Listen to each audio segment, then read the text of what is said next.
असतो मा सद्गमय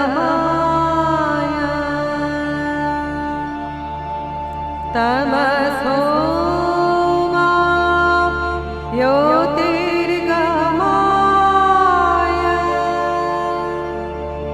मृत्योर्मा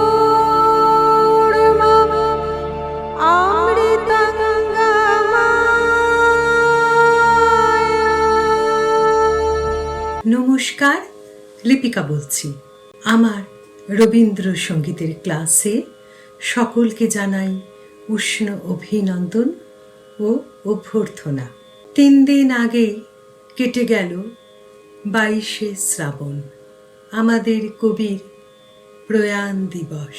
এতদিন পরেও যার জন্মদিন এবং মৃত্যুদিন আমরা পালন করে থাকি, ঠিক যেভাবে আমরা আমাদের পরিবারের অগ্রজ সদস্যদের জন্ম বা মৃত্যুদিনে তাদের ছবিতে মালা দিয়ে তাদের স্মরণ করি, শ্রদ্ধা জানাই, ঠিক তেমনি কবিগুরু রবীন্দ্রনাথ ঠাকুর এই 2টি দিনে সারা বিশ্বে বন্দিত হন, পূজিত হন। সারা পৃথিবীতে তার অগণিত ভক্তের জোয়ার, যারা আমরা এই 2টি দিন বছরে অপেক্ষা করে থাকি তাকে স্মরণ করার সুযোগটুকু পাব বলে। তাই আজ বাউলাঙ্গের গানে আমরা এমন একটি গান শিখব যে গানে তিনি আমাদের বুঝিয়ে দিয়ে গেছেন যে আমরা সকলেই এই জীবন পথের যাত্রী। We are nothing but the passengers. যাত্রী আমি, ওরে যাত্রী আমি, পারবে না কেউ আমায় রাখতে ধরে। দুঃখ সুখের বাঁধন সবই মিছে, বাঁধা এ ঘর রইবে পিছে। বিষয় বোঝা টানে আমায় নিচে, ছিন্ন হয়ে ছড়িয়ে যাবে পড়ে। যাত্রী আমি, ওরে যাত্রী আমি। এই গানখানি আজ আমরা শিখব। তার আগে আমার শিক্ষার্থীদের জন্য আমার কিছু কথা বলার আছে। আমার কাছে এরকম কিছু মেসেজ আসে যে ম্যাডাম, আপনি শাস্ত্রীয় সঙ্গীতের ক্লাসে সম্পূর্ণ গানটি বা রাগটি একসাথে গেয়ে আমাদের শোনাতেন এবং আমরা একটি সম্পূর্ণ আইডিয়া পেতাম যে পূর্ণ গানের পরিবেশনটি সম্বন্ধে। কিন্তু রবীন্দ্রসঙ্গীতের ক্ষেত্রে আপনি কেন একটি পংক্তি বা 2টি পংক্তি গাইবার পরেই কিছু কথা বলেন? আমি খুব একটা ব্যাপারটিকে আমল দিইনি, কারণ অবশ্যই একটি আছে, কিন্তু আমার মনে হয়েছিল সার্বিকভাবে এত ডিটেলে সব কিছু এত ব্যাখ্যা করার প্রয়োজন নেই। যারা আমাকে জিজ্ঞেস করেছিলেন তারাও উত্তর না পেয়ে শান্ত হয়ে গিয়েছিলেন। আর আমার ক্লাস এইভাবেই চলছিল। প্রতিটি গানের প্রায় প্রতি পংক্তির পরে পরে কিছু কথা এবং কিছু গান। সম্প্রতি আমার কাছে গান শেখেন বিজয়া ব্যানার্জি, ভারী সুন্দর গান করেন। লাস্ট ইয়ারে আমার সব ছাত্রছাত্রীদের মধ্যে যিনি প্রথম হয়েছিলেন ভোকাল ক্লাসিক্যালে। বিজয়া ক্লাস করতে করতে অত্যন্ত বিনয়ী চরিত্র, হঠাৎ বলে বসল, দিদি একটা কথা বলবো? সাহস করে বলছি, যদি কিছু মনে না করেন। আমি বললাম, বলো, আমার কাছে তোমাদের কিসের দ্বিধা, বলো। তখন এই কথাটিও আমাকে বলল, দিদি আপনি শাস্ত্রীয় সঙ্গীতের ক্লাসে কি সুন্দর সম্পূর্ণ গানটি গেয়ে শোনাতেন, এখানে আপনি কিছুক্ষণ পরে পরে গানের মাঝে কথা বলেন, গানটা কীরকম ইন্টারাপ্টেড হয়ে যায়। আমি বিজয়াকে বুঝিয়ে বললাম তার কারণটি, এটি আমার ইচ্ছাকৃত কর্ম নয়, আমি বাধ্য হই এটি করতে। ও আমাকে বলল, দিদি এটা কিন্তু সকলের জানা উচিত, অনেকেই হয়তো বুঝতে পারে না যে কেন আপনি এরকম করেন। আমি ওকে বললাম, হ্যাঁ, এরকম অনুরোধ আমি পাই।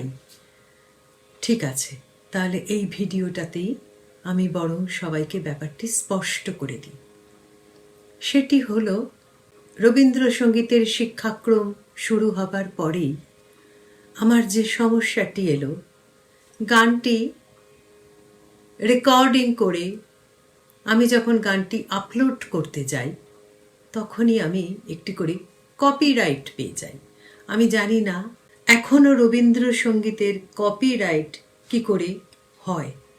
আমার যতদূর ধারণা 2000 সালেই বোধহয় বিশ্বভারতীর কপিরাইট ব্যাপারটি উঠে গিয়েছিল, শেষ হয়ে গিয়েছিল। তার যতটা সময়ের চুক্তিবদ্ধতা ছিল সেটি শেষ হয়ে যায় এবং তারপর থেকেই যেভাবে খুশি প্রত্যেকেই রবীন্দ্রসঙ্গীত গাওয়ার সুযোগ বা রবীন্দ্রসঙ্গীতকে নিয়ে নিজের মতো করে গাওয়ার বা ব্যবহার করার জন্য অ্যালাউড হয়ে যান। সেটা যে সবটা ঠিক হয়েছে তা নয়। রবীন্দ্রসঙ্গীতের সেই যে স্বকীয়তা ছিল সেটা অনেকাংশেই এখন একটু মিশেল এসে গেছে তার মধ্যে। তাই আমি অবাক হয়ে গিয়েছিলাম যখন আমি প্রথম এপিসোডটি করি, আমি কপিরাইট এলো। কপিরাইট এলেও ভিডিও আপলোডিংয়ে কোনো সমস্যা থাকার কথা নয়, কিন্তু আমি একটু পারফেকশনিস্ট। আমি চাই না এমন কোনো কাজ করতে যেখানে অন্য কারুর কপিরাইট কোথাও আমার একটু দ্বিধা হয়। এরপর কি করি রবীন্দ্রসঙ্গীত শিক্ষাক্রম শুরু করে ফেলেছি। এই সামান্য কারণে আমি তো আমার শিক্ষাক্রম বন্ধ করতে পারি না। অবশেষে সমাধান পেলাম। আমি দেখলাম আমি যদি গানের মাঝে কথা বলে বলে গানটি কেটে দিই তখন কিন্তু আর কপিরাইট আসে না। আমার তোমাদের কাছে বলতে কোনো দ্বিধা নেই, আমি এতটাই ক্লান্ত এবং কষ্ট পাচ্ছি এই বিষয়টি নিয়ে। এক এক সময় এমন হয় জানো, পুরো সুন্দরভাবে রেকর্ডিংটি করেছি, এডিট করেছি, আপলোড করতে গেলাম, যেখানে সেই গানের পংক্তির মধ্যে কথা বলা উচিতই নয়, অন্তত স্থায়ীটুকু, অন্তত অন্তরাটুকু বা সঞ্চারী আভোগ একসাথে হওয়া উচিত। সেরকমভাবেও যখন করে থেকেছি ঠিক কপিরাইট এসে গেছে। ইনফ্যাক্ট আমার একটা প্যানিক হয়ে গেছে, এই কপিরাইট প্যানিক। রেকর্ডিং করছি আনন্দ করে, গান ঠিক করি, গান শেখাই, তার তো একটা প্রস্তুতি আছে। এতটা পরিশ্রম করে এসে যখন ওই কপিরাইটটা দেখি, কপিরাইট কন্টেন্ট ফাউন্ড, তখন আবার সেই গানটির মধ্যে কিছু কথা কেটে কেটে বলে বলে যাতে গানটুকু কোনোভাবে আমার শিক্ষার্থীদের কাছে আমি পৌঁছে দিতে পারি, এটাই আমার উদ্দেশ্য। তাই আমার মনে হলো এই বিষয়টি হয়তো অনেকের মধ্যেই ব্যাপারটা হচ্ছে যে আমি বোধহয় গানের মাঝে ঢুকে ঢুকে বেশি জ্ঞান দিচ্ছি। না গো, এটা আমার একটুও ইচ্ছাকৃত নয়। আমি জানি আমার এটা করতে ভালো লাগে না। আমি তো গানের আগে পরেও কথাগুলো বলতে পারি, গান সংক্রান্ত যেসব কথা আমার বলা প্রয়োজন হয়, কিন্তু শুধু এইটুকুই কারণ, আমার কিছু করার নেই, আমি একদম হেল্পলেস। আমি বাধ্য হই পংক্তির মাঝে কথা বলতে। এখন চতুর্থ সেমিস্টারের শেষের দিকে আমরা, 2টি সেমিস্টার এখনো সম্পূর্ণ বাকি, 15টি করে পর্ব এক একটি সেমিস্টারে, অর্থাৎ 30টি পর্ব বাকি। চতুর্থ সেমিস্টারেরও আরও 5টি পর্ব বাকি, অর্থাৎ এখনো 35টি ভিডিওতে তোমাদের একটু মানিয়ে নিতে হবে। প্লিজ, আমার কিছু করার নেই। রবীন্দ্রসঙ্গীতের শিক্ষাক্রম শেষ হলে আমি সুগম সঙ্গীত শুরু করব এবং সুগম সঙ্গীতের ক্ষেত্রে আমরা নানা ধরনের গান শিখব, বিভিন্ন ধরনের গান। আমি চাই সেটুকু সময় আমাকে দাও, ধৈর্য রাখো। আমি কথা দিচ্ছি এর পরের যে শিক্ষাক্রম শুরু হবে তোমরা সম্পূর্ণ গান টানা শুনতে পাবে। আমি অঙ্গীকারবদ্ধ হলাম। এবারে গানে যাই। যাত্রী আমি, ওরে যাত্রী আমি, পারবে না কেউ আমায় রাখতে ধরে। দুঃখ সুখের বাঁধন সবই মিছে, বাঁধা এ ঘর রইবে কোথায় পিছে। বিষয় বোঝা টানে আমায় নিচে, ছিন্ন হয়ে ছড়িয়ে যাবে পড়ে। যাত্রী আমি, ওরে যাত্রী আমি, চলতে পথে গান গাহি প্রাণ ভরে। দেহ দুর্গে খুলবে সকল দ্বার, ছিন্ন হবে শিকল বাসনার। ভালো মন্দ কাটিয়ে হব পার, চলতে রব লোকে লোকান্তরে। যাত্রী আমি, ওরে যাত্রী আমি, যা কিছু ভার যাবে সকল সরে। আকাশ আমায় ডাকে দূরের পানে, ভাষাবিহীন অজানিতের গানে।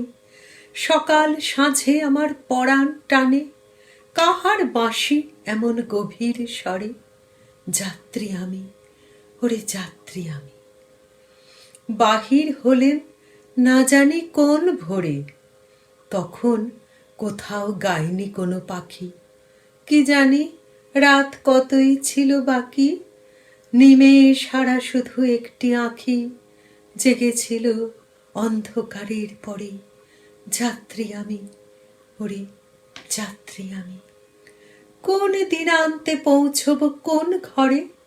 কোন তারকা দ্বীপ জ্বালে সেইখানে, বাতাস কাঁদে কোন কুসুমের ঘ্রাণে। কে গো সেথায় স্নিগ্ধ দুনয়নে, অনাদিকাল চাহে আমার তরে। যাত্রী আমি, ওরে যাত্রী আমি, পারবে না কেউ আমায় রাখতে ধরে। যাত্রী আমি, ওরে যাত্রী আমি। আজ কবির তিরোধান দিবসের স্মরণেই যদি আমরা এই গানটিকে গাই, কবি নিজেই বলে গেছেন, তাই কষ্ট পাবার কিছু নেই, আমরা সবাই যাত্রী। পারবে না কেউ আমায় রাখতে ধরে, আমাকে যেতেই হবে। যখন এই সময় আসবে আমার এই যাত্রা থেমে যাবে। দুঃখ সুখের এই বাঁধন সব কিছু ছিন্ন করে, বাঁধা এ ঘর তাকে পিছনে ছেড়ে, সব বন্ধন থেকে মুক্ত হয়ে আমার মুক্তি। দীর্ঘ সময় ধরে আমার এই যাত্রাপথ সকল বাসনার শিকল ছিন্ন করে চলতে রব লোকে লোকান্তরে। এক লোক থেকে আর এক লোক, লোক থেকে লোকান্তরে আমার এই অনিমেষ যাত্রা। গানটি বাউলাঙ্গে। বাউল সম্প্রদায় তারা যে গান করে থাকেন রবীন্দ্রনাথ, সেই বাউল গানের প্রভাবে প্রভাবিত হয়ে বাউলাঙ্গের কিছু গান রচনা করেন। এই গানটি তার মধ্যে একটি। প্রথমে আমরা স্বরলিপিটি দেখে গানটি সুরটি শেখার চেষ্টা করব। তারপর আমি কিন্তু বাউল সম্প্রদায় সম্বন্ধে কিছু কথা বলবো। ঠিক যেভাবে আমি কীর্তনাঙ্গের গানে কদিন আগেই কীর্তনের স্টাইলের সঙ্গে রবীন্দ্রসঙ্গীতের যে কীর্তনাঙ্গের গান, তার সাদৃশ্য বা কীভাবে কীর্তনের প্রভাবে গানটি প্রভাবিত সেটি বুঝিয়ে দিয়েছিলাম। আজ বাউলাঙ্গের গানেও আমি কিন্তু সেইভাবে কিছু কথা বলবো। প্রথমে আমরা একটু স্বরলিপিটি দেখে নিই। যাত্রী আমি, ওরে যাত্রী আমি, পারবে না কেউ আমায় রাখতে ধরে।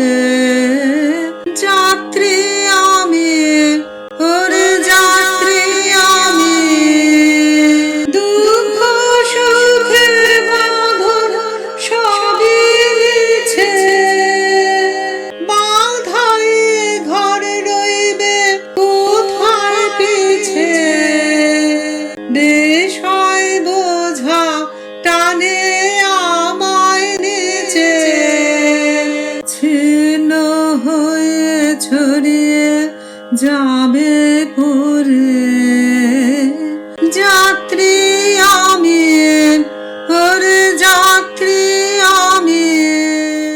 গানটির 5টি স্তবক। গানটি কিন্তু অবয়বে বেশ দীর্ঘ, কিন্তু একটু লক্ষ্য করলেই দেখা যাবে এই 5টি স্তবকের মধ্যে প্রথম, তৃতীয় এবং পঞ্চম স্তবকের সুরের কিন্তু সাদৃশ্য রয়েছে। আবার দ্বিতীয় এবং চতুর্থ স্তবকের সুরটিও কিন্তু একই ধরনের। তাই গানটি ভয় না পেয়ে যদি আমরা গানটির ভেতর ঢুকে পড়ি তাহলে কিন্তু আর অতটা কঠিন মনে হবে না। চলতে পথে গান গাহে প্রাণ ভরে, দেহ দুর্গে খুলবে সকল দ্বার, ছিন্ন হবে সে কাল বাসনার, ভালো মন্দ কাটিয়ে হব পার, ভালো মন্দ কাটিয়ে হব পার, চলতে রব লোকে লোকান্তারে, যাত্রী আমি ওরে যাত্রী আমি। এবার আসি বাউল প্রসঙ্গে। বাউল গান মূলত বাংলার লোকসঙ্গীতের পর্যায়ে পড়ে। বাউল শব্দের ব্যুৎপত্তিগত উৎপত্তি সংস্কৃত শব্দ ভাতুলা থেকে, যে শব্দটি এমন কাউকে বর্ণনা করতে ব্যবহৃত হয় যিনি আবিষ্ট বা পাগল। মূলত বাউল সম্প্রদায় তারাই যারা ঐতিহ্যগত সামাজিক রীতিনীতি প্রত্যাখ্যান করে একটি স্বতন্ত্র সমাজ গঠন করে এবং সঙ্গীতকেই অর্থাৎ বাউল গানকেই তাদের ধর্ম হিসেবে গণ্য করে। তাই বাউলকে সৃজনশীল সংস্কৃতি দ্বারা বিকশিত লোকসঙ্গীতের একটি ধারা বলা যায়। জাগেছো ভার যাবে সকল সরে, আকাশ সময় ডেকে দূরের পানে, ভাষাবিহীন অজানিতের গানে, সকাল সাঁঝে আমার পরাণ টানে, কাহার বাসে এমন গভীর স্বরে, যাত্রী আমি ওরে যাত্রী আমি। আমি তখন খুব ছোট, আমাদের দেশের বাড়িতে বা আমাদের মামার বাড়ির দেশের বাড়িতে বাউলরা আসতেন, গান শোনাতেন। দিদা বাউল এলেই একটু চাল দিতেন, আর আমি খুব মুগ্ধ হয়ে তার গান শুনতাম। অনেক বয়সে ছোট তখন আমি, কিন্তু খুব আকৃষ্ট হতাম। এবং যখন সেই বাউল চলে যেতেন আমি কিছুটা তার পিছন পিছন গিয়ে দাঁড়িয়ে থাকতাম। এখনও সেই দিনগুলি ছবির মতো আমার চোখের সামনে ভাসে। অর্থাৎ বাউল গান আমার সেই শিশু মনকেও কতটা আকৃষ্ট করেছিল। অর্থাৎ এই গানের সুরে কিন্তু কিছু জাদু থাকে। কি সেই জাদু?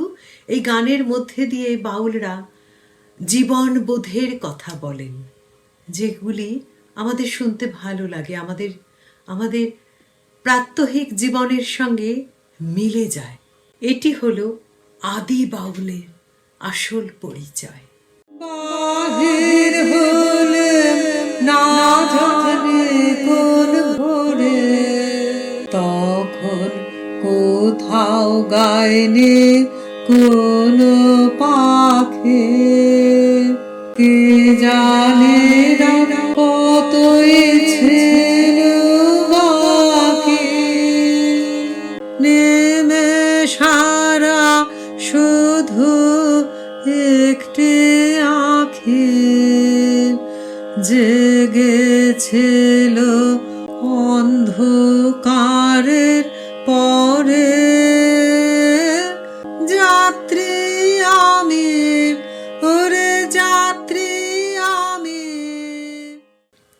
ইতিহাস বলে বাউলরা কিন্তু কখনো তাদের গান লিখে রাখতে বা নথিবদ্ধ করতে খুব আগ্রহী ছিলেন না। তাই শুধুমাত্র মৌখিক পরম্পরার মধ্যে দিয়েই এই শিল্পের প্রসার ঘটেছিল।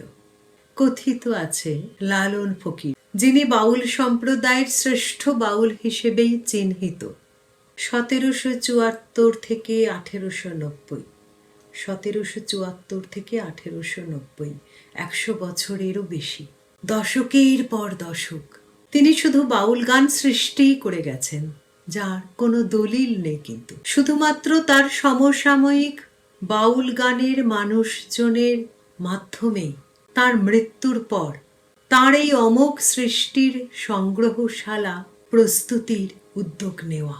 কোন দিন আনতে পৌঁছব কোন ঘরে, কোন তারকাদের জালে সেখানে, বাতাস কাঁদে কোন কুসুমের প্রাণে, কে গো সেথায় স্নিগ্ধ দুনয়নে,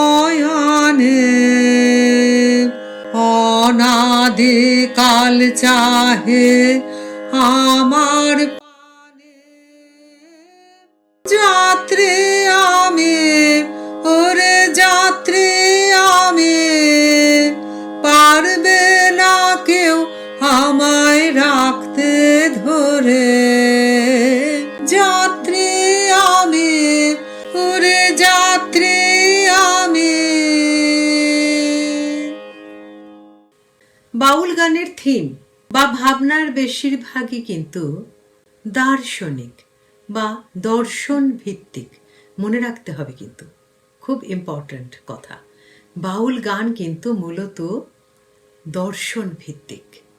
পার্থিব আত্মা এবং আধ্যাত্মিক জগতের মধ্যে সংযোগ বিচ্ছিন্ন হওয়া, এই অবস্থাটির রূপক হিসেবেই কিন্তু মূলত বাউল গানগুলি প্রস্তুত হয়। গানের বাণীগুলি প্রায়শই প্রেম এবং হৃদয়ের বহু নিবিড় বন্ধনকে কেন্দ্র করে দার্শনিক স্তরে প্রতিফলিত হয়। জীবনের রহস্য, প্রকৃতির নিয়ম, ভাগ্যের আদেশ, এই সবগুলির চূড়ান্ত মিলনকে ঘিরেই গানগুলি যেন তৈরি হয়। তাই জন্যই মানুষ খুব সহজে বাউল গানের প্রতি আকৃষ্ট হয়ে পড়ে, কারণ জীবনবোধকে ঘিরে গানগুলি গীত হয়। আর ঠিক সেই কারণেই একটি বাউল গান কিন্তু আমাদের হৃদয়কে নাড়া দিয়ে যায়। কত সাধ করে আহা কুঞ্জ সাজাইলাম রে, ললিতে মনোহ দুঃখে রহিলাম গো বসিয়া, কত সাধ করে আহা কুঞ্জ সাজাইলাম রে, ললিতে মনোহ দুঃখে রহিলাম গো বসিয়া, কোকিলারে কুহু ধ্বনি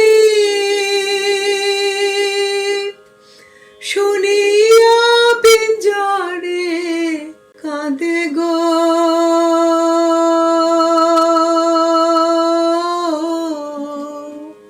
আমার নেশে বুঝি যায় পোহাইয়া,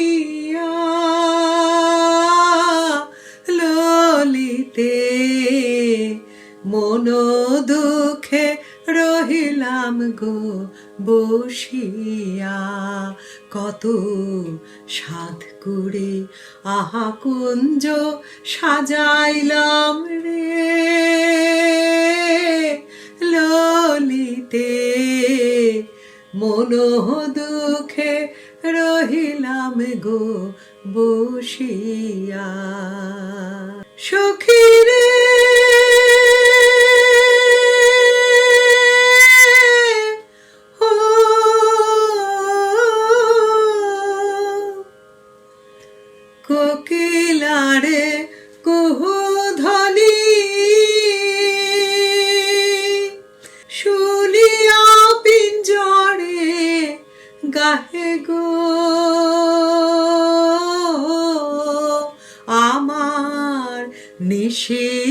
মাঝে যায় পোহাইয়া, ললিতে মন দুঃখে রহিলাম গো বসিয়া। কত সাধ করে আহা কুঞ্জ সাজাইয়া রে, ললিতে মন দুঃখে রহিলাম গো বসিয়া। দুঃখ সুখের বাঁধন সবই মিছে, বোধায় ঘর রইবে কোথায় পিছে। বিষয় বোঝা টানে আমায় নিচে, ছিন্ন হয়ে ছড়িয়ে যাবে পড়ে। যাত্রী আমি, ওরে যাত্রী আমি, পারবে না কেউ আমায় রাখতে ধরে। যাত্রী আমি, ওরে যাত্রী আমি, যাত্রী আমি। বাউল গানের প্রধান তিনটি বৈশিষ্ট্য কি কি? প্রথম, নাম্বার 1, সহজ সরল কথার মধ্যে দিয়ে গভীর তত্ত্বের প্রকাশ। দ্বিতীয় হলো বাউল গান কিন্তু নৃত্য সম্বলিত। আমরা সবসময় দেখে থাকি একজন বাউল কিন্তু একতারা বাজাতে বাজাতে নাচতে থাকেন, ঘোরেন, একটা একটা টিপিক্যাল অঙ্গভঙ্গিমা কিন্তু তার গানের সঙ্গে থেকে যায়। তৃতীয় পয়েন্টটি কি? তৃতীয় বৈশিষ্ট্যটি হলো সুর এবং তাল অত্যন্ত সহজ, অত্যন্ত সহজ সরল সুর, অত্যন্ত সহজ সরল তাল। বাউল গানে আমরা সাধারণত দেখি না খুব একটা খটোমটো তাল বা ভীষণ কাজ টাজ করে একটা সুর, না, এখানে কোনো কারিগরি বা কেরামতি বা সেই রকম কিচ্ছু দ্রষ্টব্য হয় না। একদম প্রাণের কথা যেন তারা বলেন তাদের গানে। আমি কোথায় পাবো তারে, আমার মনের মানুষ যে রে। আমি কোথায় পাবো তারে, আমার মনের মানুষ যে রে। আমার সোনার বাংলা, আমি তোমায় ভালোবাসি। সরাসরি কিন্তু এই বাউল গানের সুরটি নিয়েই রবি ঠাকুর আমার সোনার বাংলা, আমি তোমায় ভালোবাসি প্রায় হুবহু এক লিখে ফেললেন, রচনা করে ফেললেন এবং তার বাউলাঙ্গের গান হিসেবে এই গানটি স্বীকৃতি পেল। বর্তমানে আমাদের প্রতিবেশী দেশের এটি জাতীয় সঙ্গীত। তাই বাউল গানে রবীন্দ্রনাথ যে কতটা ডুবে গিয়েছিলেন তার একটি লেখা থেকেই সেটি বোঝা যায়। বলি, কবি বলছেন, একদিন আমার এক ভিখারি বাউলের গান শোনার সুযোগ হলো।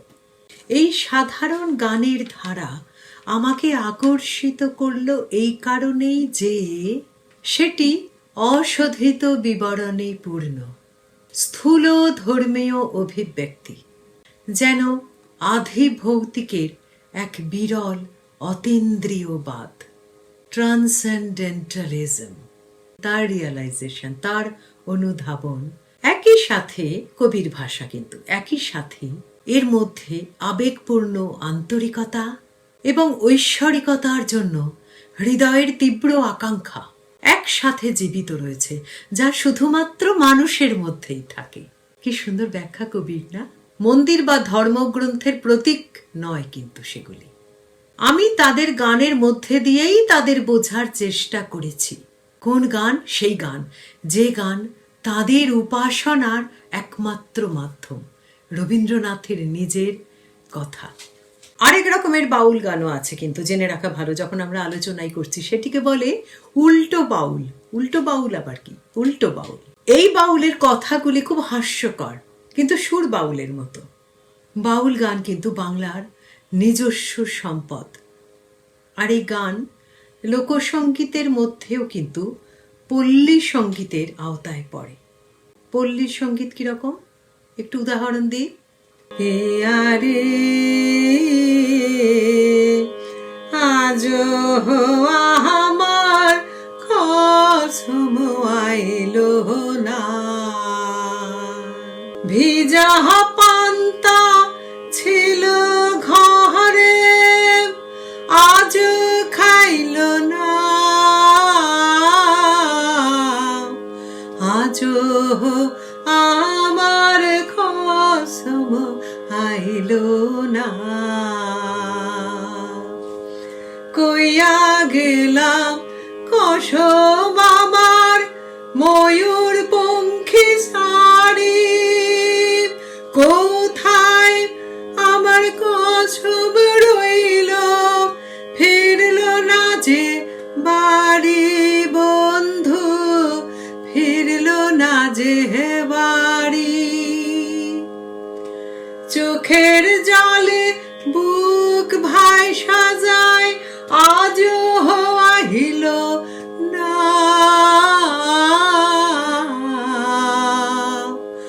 আজও আমার কসম আইল না, পিয়ারে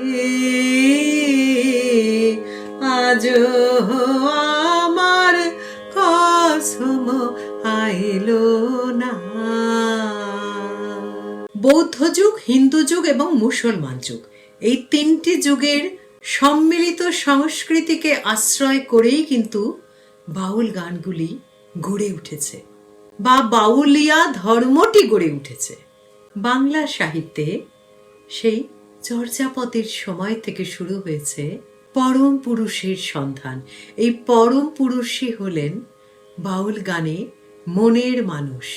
অখণ্ড সৌন্দর্যের প্রাণশক্তি যে জগতে, রূপে রসে শব্দে স্পর্শে গন্ধে সর্বত্র পরিব্যাপ্ত, সীমার সাথে অসীমের, খণ্ডের সাথে অখণ্ডের, ব্যক্তের সাথে অব্যক্তের, আর পার্থিবের সাথে অপার্থিবের মিলন সাধনার পথে আশা নিরাশা, অশ্রু মনস্তাপ দীর্ঘশ্বাস, বাউল মনে সব পেয়েও যেন এক হৃদয়ের হাহাকার এনে দেয়।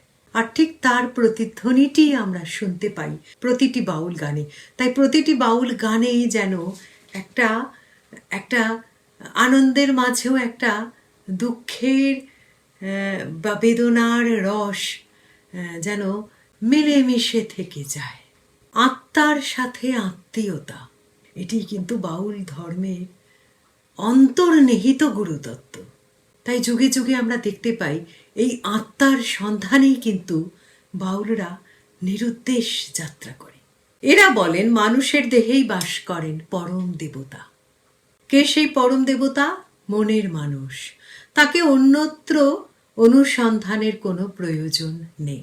মিলন হবে কত দিনে আমার মনের মানুষেরও শনে, আমার মনের মানুষেরও শনে, মিলন হবে কত দিনে আমার মনের মানুষেরও শনে, আমার মনের মানুষেরই শনে।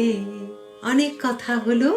বাউলাঙ্গের একটি রবীন্দ্রসঙ্গীত শিখতে গিয়ে আমরা বাউলদের একদম জীবনের ভেতরে তাদের ধর্ম নিয়ে সবকিছু নিয়ে আলোচনা করতে করতে তাদের মধ্যে ঢুকে পড়েছিলাম। সেটা জানা দরকার। সবটুকু না জানলে আমরা গানটিকে সম্পূর্ণভাবে বুঝে উঠতে পারবো না। গানটির পর্যায় পূজা, উপপর্যায় প্রার্থনা, তাল দাদরা, 6 মাত্রার তাল, 3-3 ছন্দ, খুবই সহজ তাল। আমি বললাম তো বাউল গান কিন্তু খুব সহজ তালের উপরেই মূলত নির্মিত হয়। গানটির অঙ্গ বাউল, অর্থাৎ বাউল সুরের আধারে এই গানটির সুর করেছিলেন কবি, তাই গানটি বাউলাঙ্গের গান বলে চিহ্নিত। রচনাকাল 1910, স্বরলিপিকার দীনেন্দ্রনাথ ঠাকুর এবং স্বরবিতানের 33তম খণ্ডে এই গানটি সংগৃহীত রয়েছে।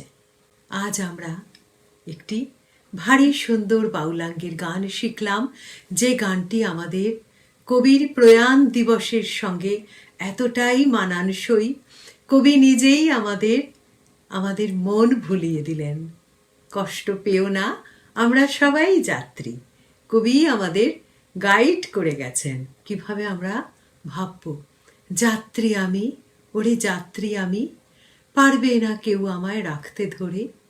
গানটি প্রশিক্ষণের সময় আমি কিন্তু কোনো বাদ্যযন্ত্র ব্যবহার করিনি। আমার মনে হয়েছে বাদ্যযন্ত্রের প্রয়োজন নেই।